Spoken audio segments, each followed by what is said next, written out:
evening, everyone. My name is Julie Menders. I'm the Adult Programming Coordinator at Otis Library in Norwich, Connecticut. Thank you for joining us. This is the 16th annual Jim Lafayette Memorial Series of Writers of Science Fiction and Fantasy, hosted by Otis Library. With us this evening, we have renowned author Ginger Booth. She'll be talking with us shortly. Again, welcome, everyone. I just want to remind everyone that we have great programs like this almost every day of the week and evening of the week at Otis Library, both in person and virtual. So make sure you visit our calendar on our website, otislibrarynorwich.org. We have some great science fiction events coming up in the next couple months. I want to mention specifically a book launch that we have coming up, which will be a hybrid program. It'll be in person and over Zoom, and that is going to take place on Monday, August 19th at 5:30. Will be a book signing in our community room, and the program will take place over Zoom and live at 6 o'clock. That is up on our calendar, so you can register for that. That's a book launch for Monsters in the Mills. That is an anthology of science fiction, horror, local authors from Rhode Island and actually from around the world who are written for this anthology. Faye can talk about that a little bit later also. And we also have a local author, Zach Topping, who is a former Lafayette author, and he's going to be live in our community room on September 4th at 5:30. He has a new book out called Rogue Sequence, and he is a renowned science fiction author. So we're lucky to be surrounded by such talented people in our community who love taking part in programs at our library. It's fun to do book launches. It's fun to welcome people back who visited with us before as part of the Lafayette series. So having said that, I would like to introduce Professor Faye Ringel. She is the brainchild behind the Lafayette Author Series. She's a Norwich native. She's a retired Professor of Humanities at the United States Coast Guard Academy. She's an Otis Library volunteer amongst many of the volunteer organizations that she helps out in the Norwich community. So Faye is actually going to be taking care of us this evening. She's going to be interviewing Ginger for this evening, and she's going to tell you a little bit about Ginger's background. If you have any questions as the program goes on, feel free to put your comments or questions in the chat. We'll save those for the end. I ask you to also please keep your microphones muted. So I'm going to hand this over to Faye Ringel. Thank you, Faye. Thank you so much, Julie. The Jim Lafayette Memorial Series began thanks to the generosity of Jim's parents, of Patrick and Anne Lafayette, whose son Jim was just a shining light in the community, an aspiring science fiction writer, a fan, someone who collected books, and his parents donated that collection to Otis together with underwriting funds. And I approached Julie, who approached them about the possibility of beginning this lecture series in his memory. And because I have a lot of friends who are writers, I've been able to bring people in person over the years. And it's just, there's an old Jewish saying, the memory of the righteous is a blessing. And as long as someone's name is still mentioned, their memory lives on. And so that's what we hope to accomplish with the Jim Lafayette Memorial Series. And with no further ado, I want to introduce tonight's speaker, Ginger Booth, who has put lots of information online, so I don't have to go reading her whole bio. But I would like you, Ginger, to talk a little bit about your Connecticut connection.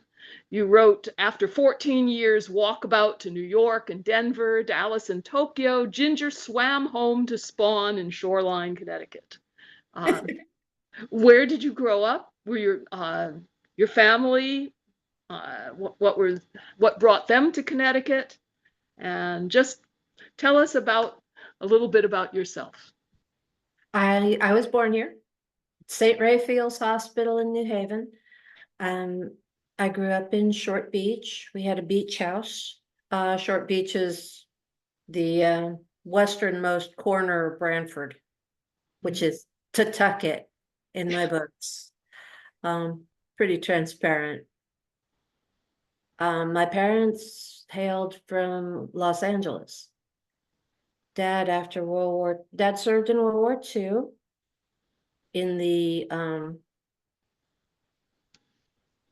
American based Navy. He joined the Navy and they sent him to Oklahoma, which I'm sure was not what he was expecting,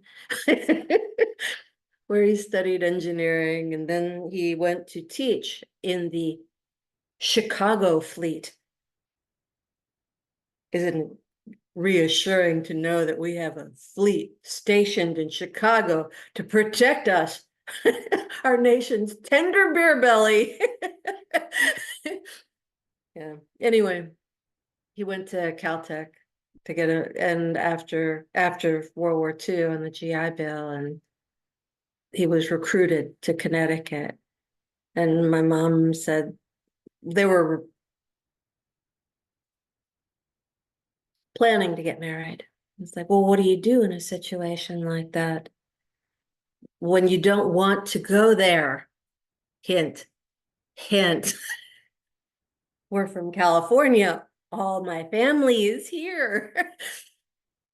He says, well, that's simple. You just ask for more money than they could possibly give you. And so we are here. I left home to go to college early.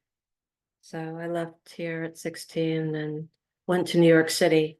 One of my characters, Ava, being alone in New York at 16, a lot of that was based on my experiences at 16.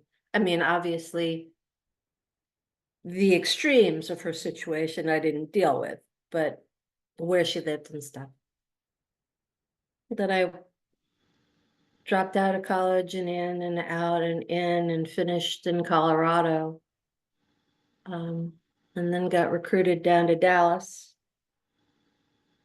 And while I was working in the microelectronics industry in Dallas, I did an expat assignment for 5 months in Tokyo, which was fascinating. Then I came back to Connecticut when I was about 30 and had a baby. This was not a plan. And I worked at the Yale Biospherics Institute doing research for about 10 years for professors who were studying climate change and other environmental topics and genetic tunneling and mechanisms of evolution and things like that. While I was doing that, I started in on teaching using the internet as a way of getting they say that professors don't have a teaching mission. They're really interested. They need to publish and perish. They need to be ruled as the very, very best in the world or within the top 3 to get tenure in the Yale science departments,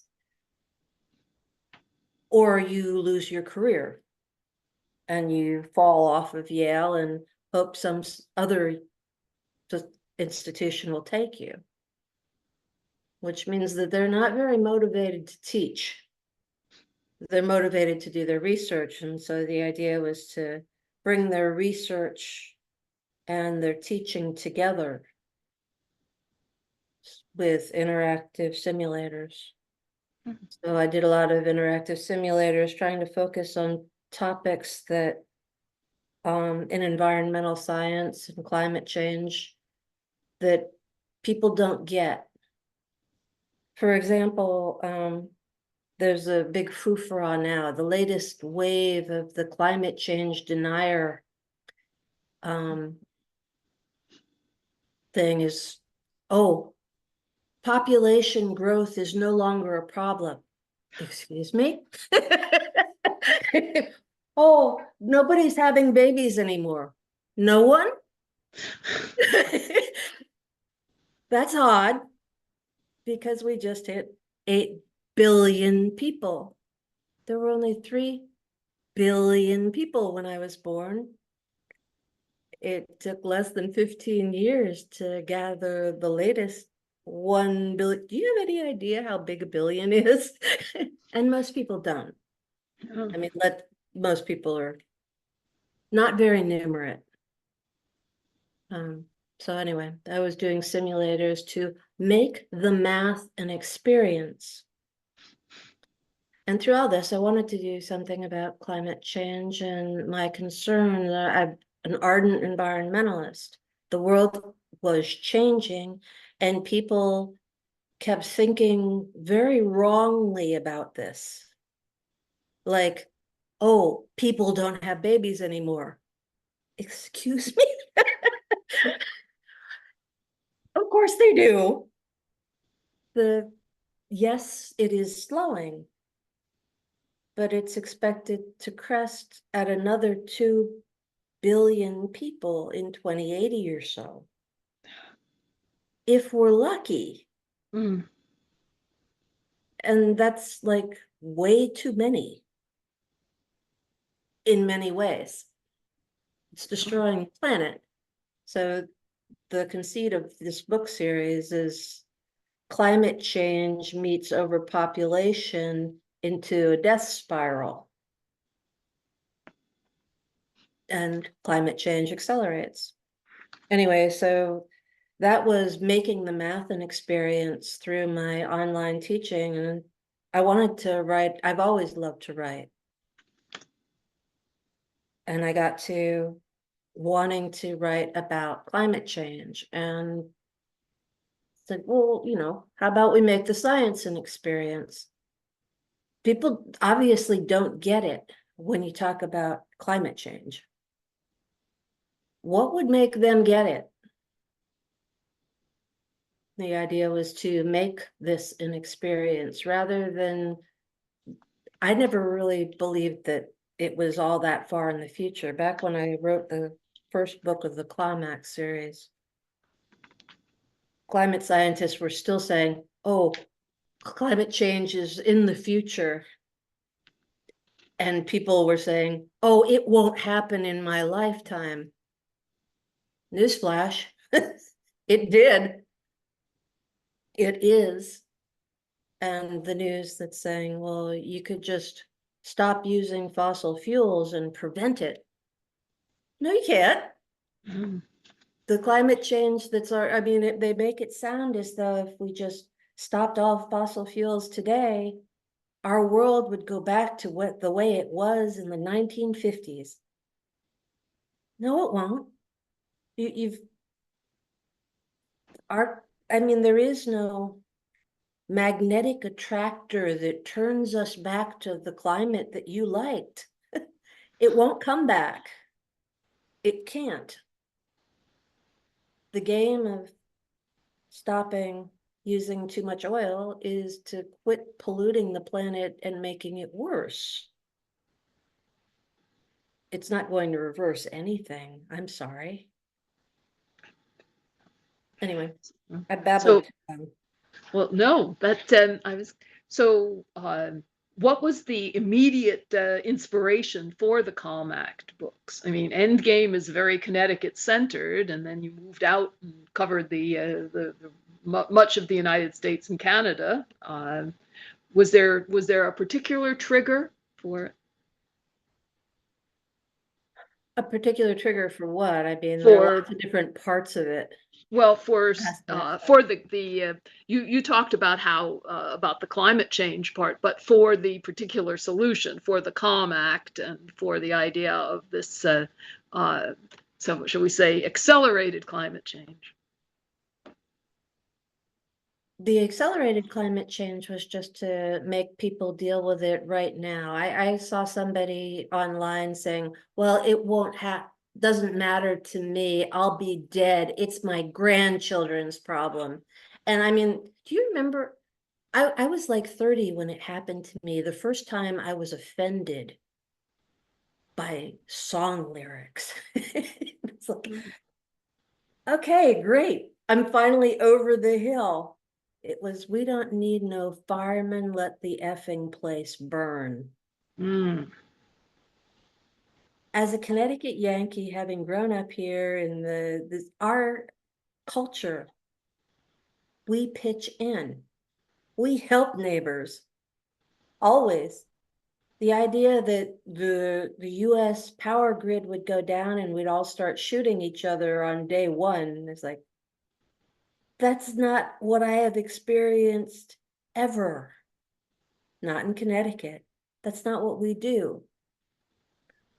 We fire up the grill and all donate all of our frozen meats from the freezer. We have a cookout when the grid goes down. Oh. It's a big cookout too, and you get to meet everybody and you have a blast. You know, when the wind dies down. So how much of Dee Baker, the protagonist of Endgame, is based on your experience? And dare I even ask about the rogue hackers, about the Amen One people? I made up the rogue hackers. I have zero experience with hacking. A lot of the work experience, the technical details that Dee deals with, I know about them from my work. Mm-hmm. Um, Very and convincing. we're both gardeners, of course. Yes, I was just going to ask about the importance of vegetable growing that figures in all of your books. And Yes, have you always been a gardener? And what attracted you to growing vegetables indoors? I I grew up in a beach house, and anyone who knows beach houses knows that if you think about it, saltwater waves wash over the property, and growing vegetables in that lawn sown with salt, it doesn't work well. But I got back from Japan and I fell in love with Japanese cucumbers of all things. So I wanted to, you can't buy them in Dallas. So I wanted to grow Japanese cucumbers. So I grew them out on my balcony. And then I grew them in my apartment garden after I was back in Connecticut. And then I saw this thing where you could actually grow lettuce in your kitchen, the air garden. And it's like, I want this. And all sorts of stupid excuses about how I would lose so much weight if I grew lettuce in my, of course I won't. Anyone who's ever had to lose weight knows that growing lettuce is not going to make you lose weight. But that's how I got into it. And I developed a community because I only had the one device and I wanted to compare results because, I didn't have enough sufficient experimental rigs to test all the different species and figure out how to use this to best effect. So I created an online community to talk about it. I go overboard on things. I mean, I'm just one of those people. If it's worth studying up on, it's worth going seriously overboard. I just get interested in stuff. Well, the vegetables literally grounds your work. I mean, it's just so wonderful seeing Dee's approach to gardening indoors, and then seeing it Sass's approach in the Thrive books. It's it's something that's not guns and weapons, and so Yeah, the world may be ending, but we still need vegetables. well, the world is ending and your vegetables are going to be a problem that consumes your mind a great deal Mm-hmm. because that's the problem. You don't Yep. have any way to produce vegetables. and grain and protein, and who do you think's going to feed you? Yeah. So, what predictions from the Calm Act books have you seen coming true? And which ones do you foresee happening in the near future? Migration is the Mm, one that is most noticeable. That the symptom of migration is a symptom of climate change as habitats degrade. All these people coming across our southern border, they couldn't make it work anymore in Central America. They came from big families, and the land is degrading and the climate is changing. They don't get enough water, or they get too much water, and there's drastic floods, and they can't grow the coffee anymore that used to be their cash crop. And the violence ramps up and up and up as the only cash economy switches to cocaine or whatever that is they're growing instead, and the cartels take hold. But it was all that idea that it doesn't matter to me because it's my grandchildren's problem. It's mm, like, that's selfishness. It's like, okay, let's take you and hit you right in your selfishness. That border is now right next to your ear. How do you feel? How do you feel when the border is no longer keeping out people from Honduras, but keeping out people from New York City? mm. Yeah, that's a great example of extrapolation for sure.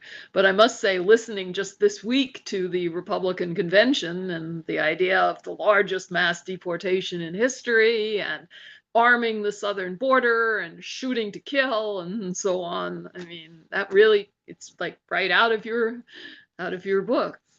Republicans So, really like to shoot people. yeah. The So, gun, they're really, really yeah. very fond of guns as a solution to everything.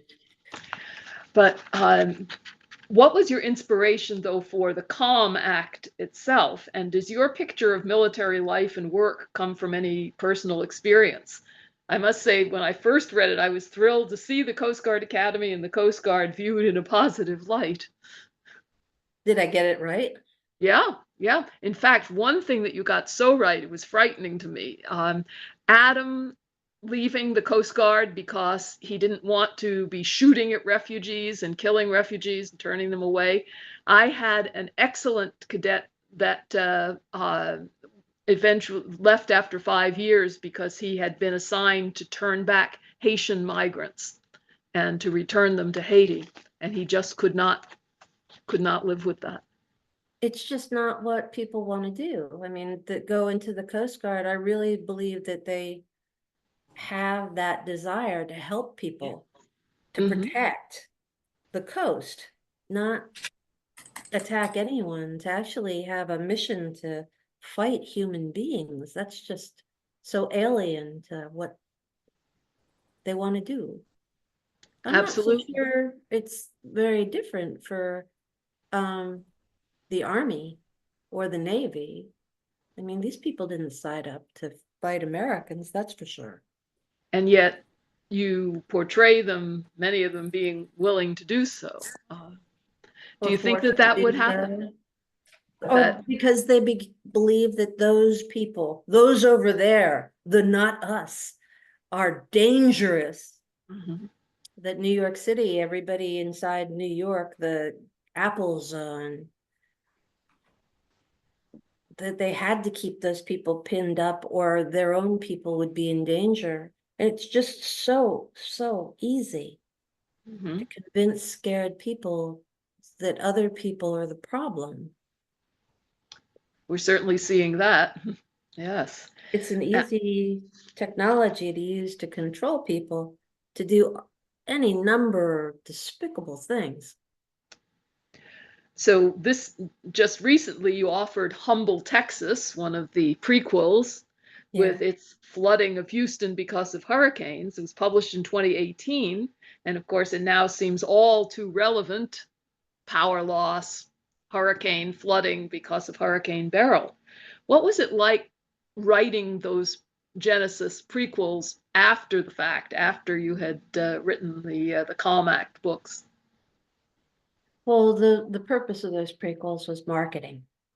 To have, that's what they're for, is to give them away free to people, and they are all available for free on my, most of them. Actually, that particular one isn't. They're free as a sample of, character sketches, bonus material for free to people who sign up for the mailing list. I mean, it's no secret. I just wrote them to get people to sign up to my mailing list. Well, The only exception was Dust of Kansas. mm, I actually wrote that between book 1 and book 2 as a bridge between them, because the military characters in Endgame came up kind of close to the end of the book. mhm. And it just felt too abrupt to me. I felt that we could stand a moment of sitting and getting to know Emmett McLaren and his pals before switching to I mean, there was no way to save New York City without a massive military operation. Yeah. The military was the only one with the resources to do it. So it's just between books 1 and 2, it's a good idea to get a chance to get to know these people and why they're doing what they're doing.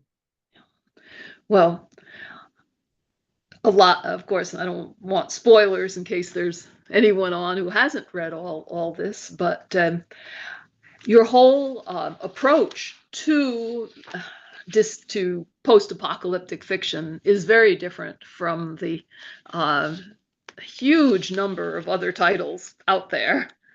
And according to E.A. Lake, who publishes also on Kindle Unlimited, there are more than 15 million free books in the Kindle store. They're not all post-apocalyptic, but it's just mind-boggling how many are.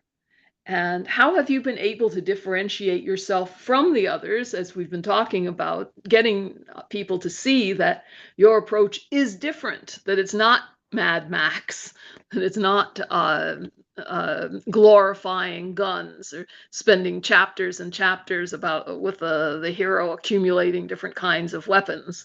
And how have you been able to differentiate yourself from the others and build a fan base?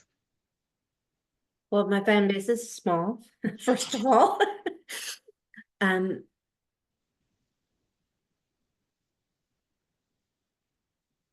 right. The post-apocalyptic main genre fandom is really based on fear. Yeah. It's prepper. Mhm. Its main fandom are preppers. They believe that to be safe, they have to have their hoard. Most of that hoard is food, by the way. I mean, I think anyone who's really thought about this problem seriously, and I believe preppers have. I mean, they're in fact obsessed and concerned and worried, and it bothers them. They're anxious. So they do spend time thinking about it, and I think they're probably pretty much aware that no, the guns and ammo aren't going to help much. Or maybe they are necessary, but you're not going. One guy cannot hold off New York City. If you are, I mean, 8 million people, one guy, it doesn't matter how many guns you've got, you're dead. If they want your food, they'll take your food. You think you can hide from them? No, if you're in the northeastern quadrant of the United States, you're not going to hide from people fleeing New York City. it's just a numbers game.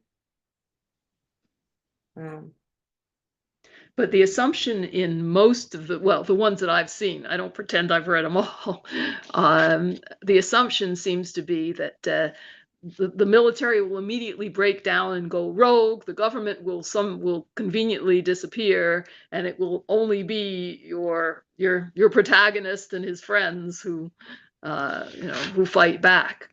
So, Yeah, it's like the guilty secret of this genre is that they actually kind of want it to happen. yes. They This want to be justified in how many guns and ammo they have, and how much they've invested in their food stocks. And a lot of them have gone off grid. They've built homesteads, they've got hidey holes, they've really invested in this.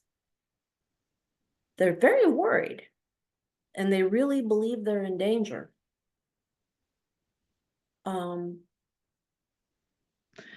But in order to make the fiction, right, it has to be some triggering incident. It has to be an EMP or I don't know, a giant meteor or a stealth invasion from China or you name it. That's in order to make the to move the plot along. It's as though, okay, just for the pleasures of the plot, we will immediately wipe out 6 billion people or 8 billion people.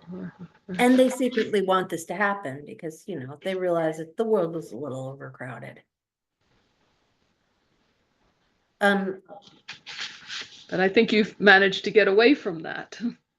Well, there's this difference that if you believe in that worldview, you're very afraid of the military, you're afraid of the government, you're afraid of your neighbors.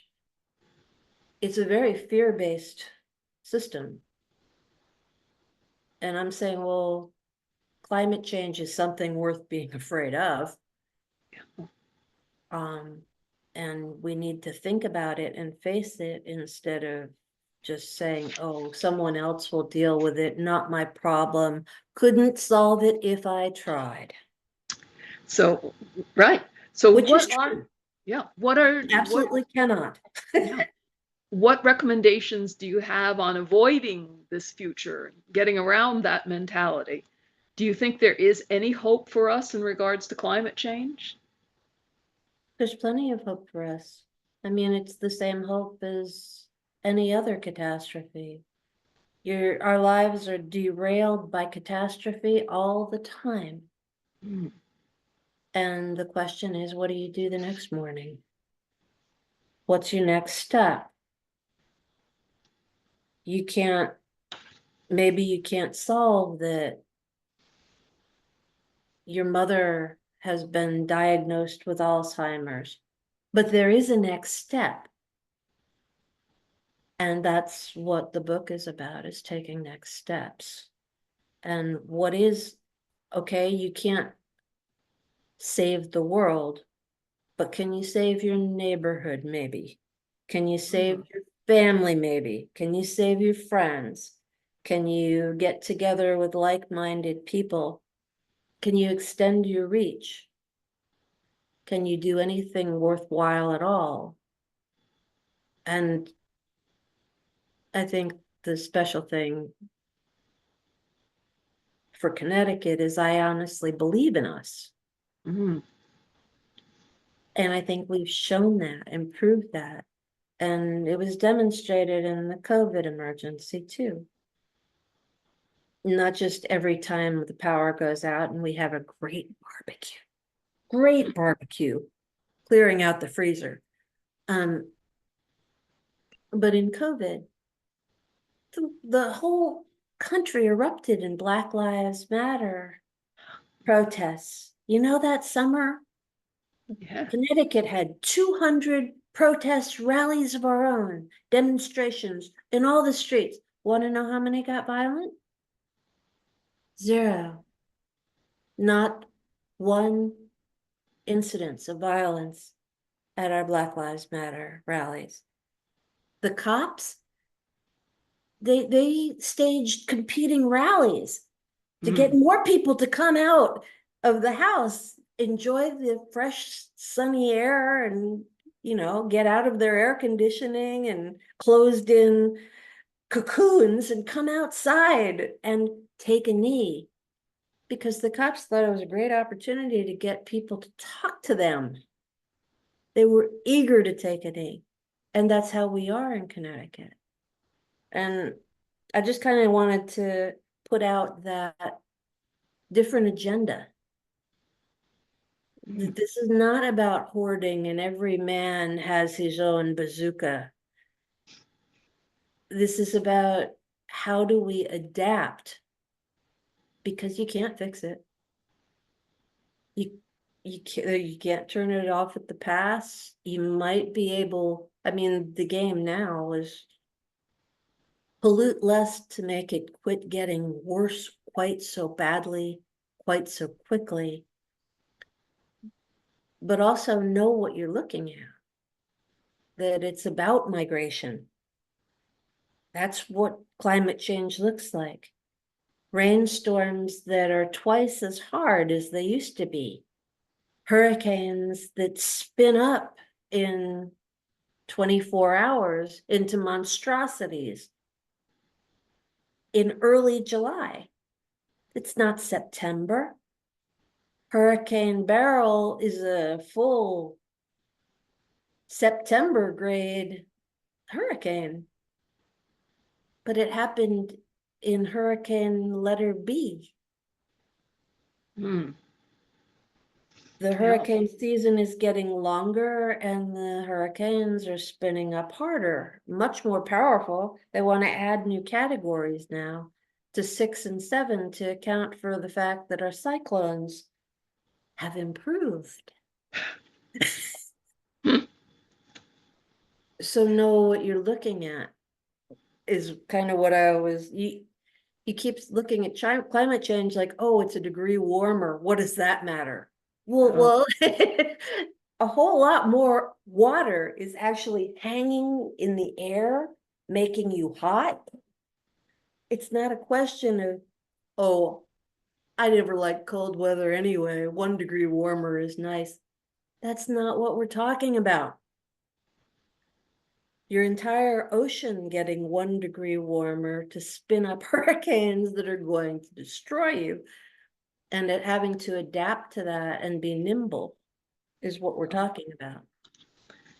So instead, we were talking about this earlier on email, that you said the Adam's house in the end game was inspired by your parents' actual experience on Short Beach, and other.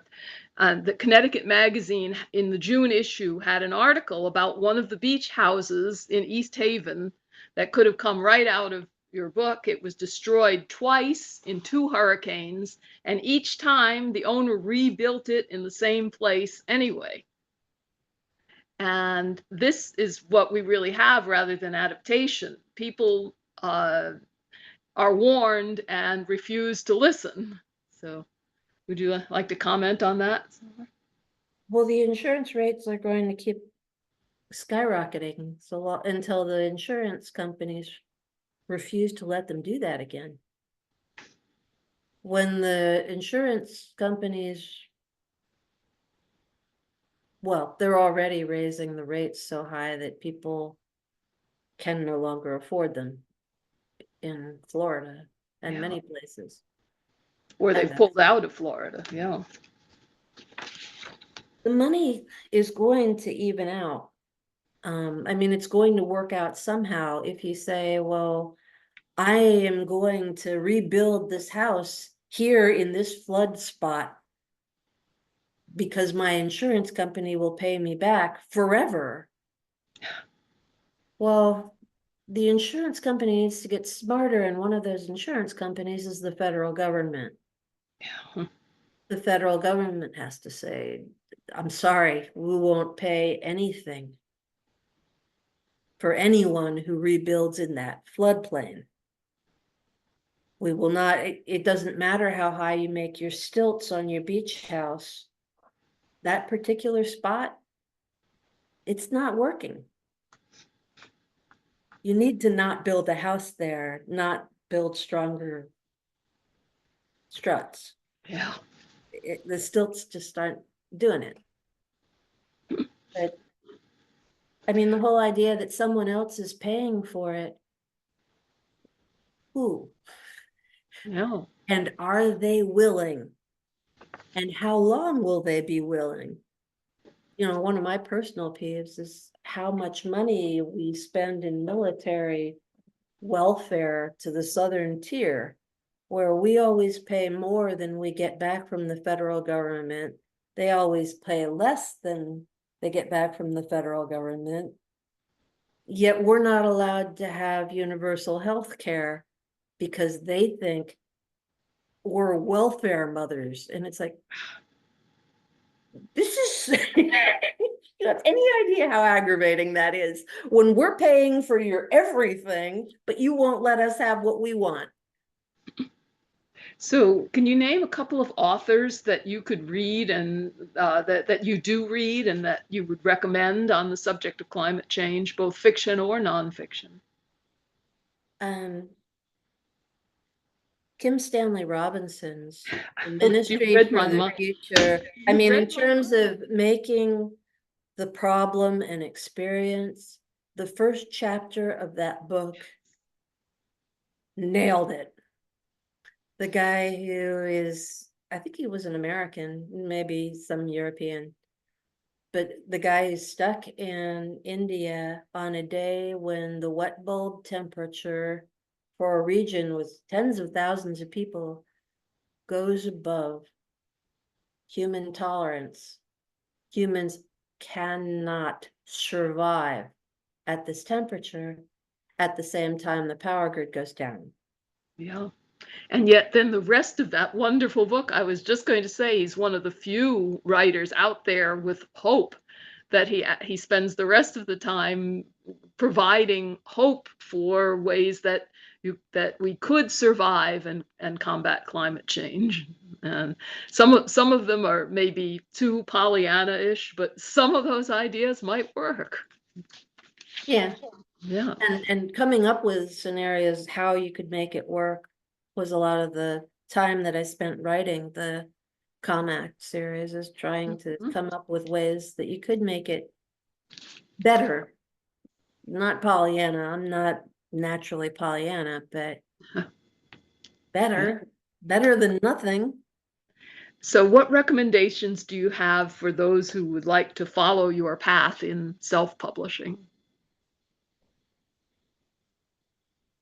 What do you feel like you've learned from the process? Because you said you have a small fan base and yet you've sold 100,000 downloads. Yeah.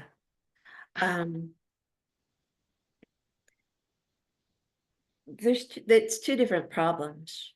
Mhm. That you need to master the craft, and then you need to master how to sell the books you write, and then you need to get those two working together. Mhm. I wrote on fanfiction.net for a long time, Ah, and I'm not giving out that no. name. But that's good practice because you can find out how work out your issues with getting people to keep on coming back Mm. and get some feedback, not a lot. But then there's the marketing part.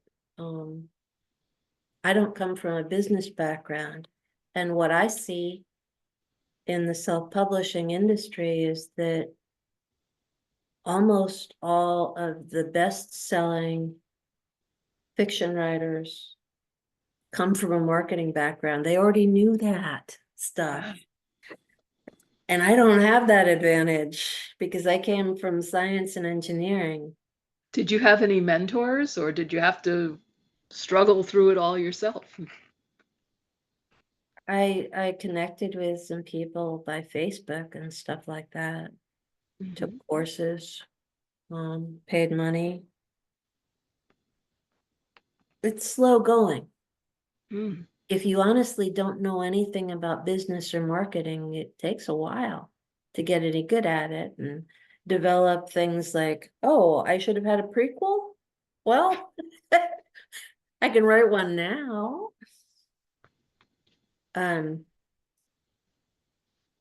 Just need to figure out how you're going to sell it before you write it.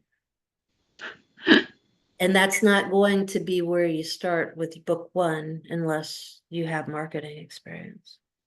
Yeah. But by book two, get a clue. Figure out how you're going to sell it before you write it. And it's not an easy thing to learn. It takes time. No, it seems, as you said, so many different skill sets are really necessary. That's Yeah, and the idea, but you can't hand it off to somebody else to market your book either. no. Even Well, if you market, yeah. even if you're published by a traditional publisher, they still expect every author to do their own marketing. Mm-hmm. That's what I was going to say. That's not so different. Just something that, and it's a skill set that a lot of writers don't have and wouldn't know where to find. It's a lot of work. Yeah. Pick up all that and write at the same time Mm-hmm. because you've got a publisher parodish thing going on here. Wow. So before I continue, we haven't seen any questions in chat. Do you folks have some questions you'd like to ask? Julie too. You know. Yeah, feel free to unmute yourself if you'd like, or put it in the chat, whatever you're comfortable with.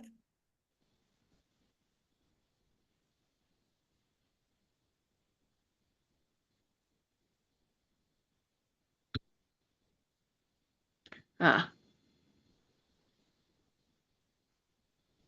So Mark asked if you move on from one lead to another, continuing the story, but with a new character. What is Dee like in her 60s, Ava in her 40s, etc.? And of course, the environment they are living in. Ooh, good question. It is a great question, Mark, but I would spend a long time thinking that one through before I committed to anything, if you see what I mean.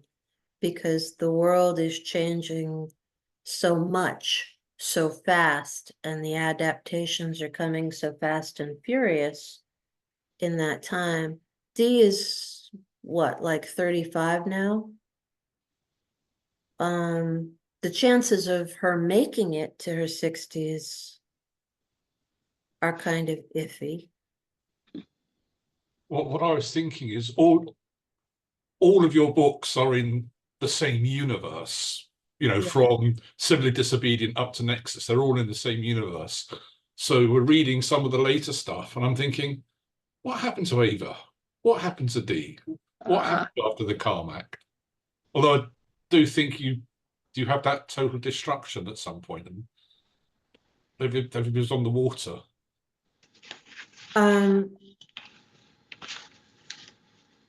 Yeah, I mean, it's kind of fed in there. I didn't actually say this person or exactly the event sequence, but between the books, Feral Winter and Drone Rider book one, the environment outside the domes is unlivable, right? You Yeah. cannot breathe the air.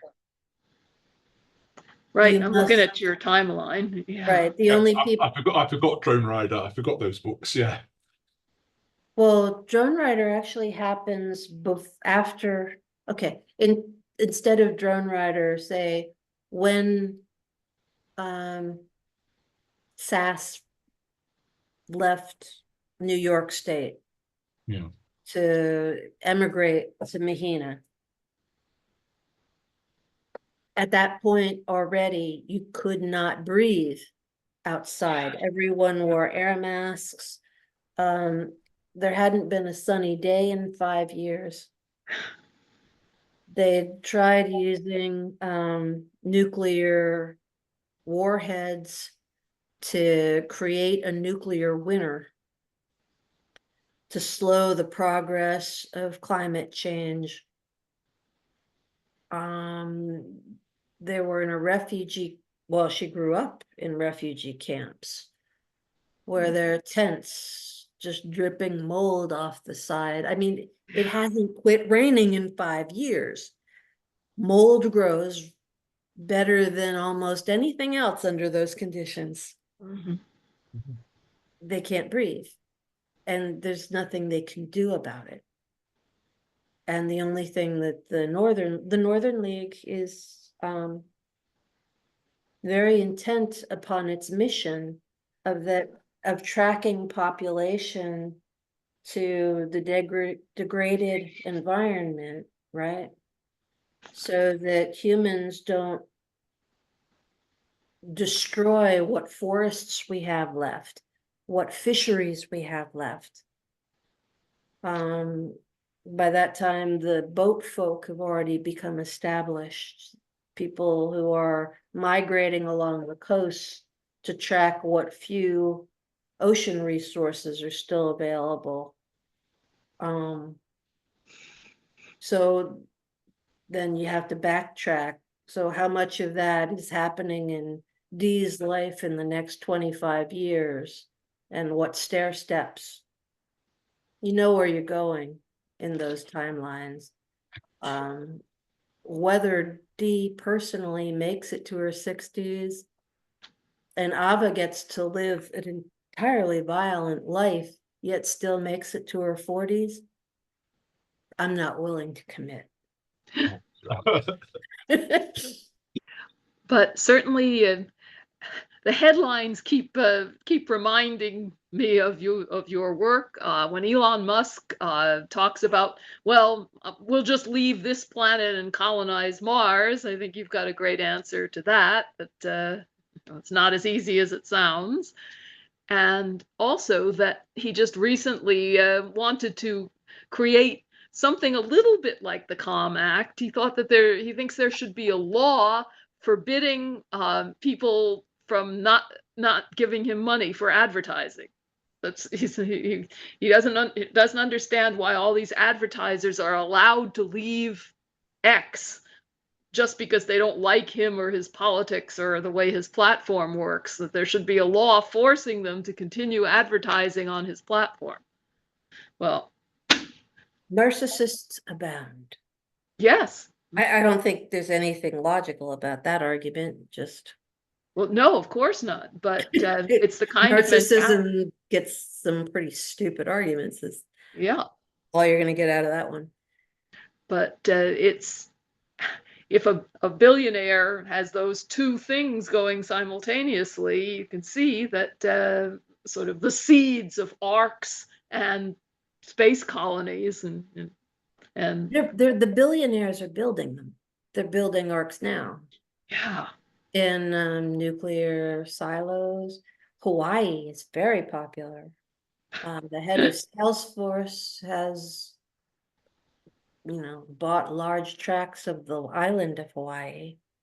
But there's a lot of them. Facebook CEO, Zuckerberg, Salesforce's CEO, Bezos, Amazon CEO, or previous CEO. These people are converging on Hawaii as their how they're hedging their bets. But you did a great job of showing the absurdity of arcs, since they still have to, and especially these individual fortress of solitude kind of places. That's one thing if you're going to shelter in it for a year or even 2. Are you planning to be there forever? Eventually you have to emerge, and what are you going to emerge to? Yeah, and climate change is not it's something a very different problem. There are these emergencies. Okay, emergencies you have to get through a year or 2, like we were saying. Climate change is not going to end. It will never end. Your challenge is how you're going to adapt. And the idea that you could build an ark and then hire an army, okay, next year your currency is worthless. Mm-hmm. What exactly is keeping this army defending you instead of them? Nothing. You're dead. I mean, the whole system is just, it doesn't make any sense if you start looking at it more carefully. Right. Even the idea that you can move to an island like Hawaii Yeah. and there's water around it, so no one can come get you because you have a moat. Hey, there are those of us who grew up on the water. We do have boats. What do you think? We're going to forget how to use them? You might not know how to use a boat, but we do. Anyway. Well, that's kind of a down note to end on, but as long as people are willing to read and think and use their minds, you know, maybe there's hope for us. And I want to thank you for being one of those who helps us read and think and use our minds, and putting your own energy and your, you know, your own thoughts to work. And I think we're going to wrap up unless anybody else has a closing words, closing remarks. Julie? No, thank you. This was wonderful. So interesting, Ginger. Really, really fascinating. Thank you.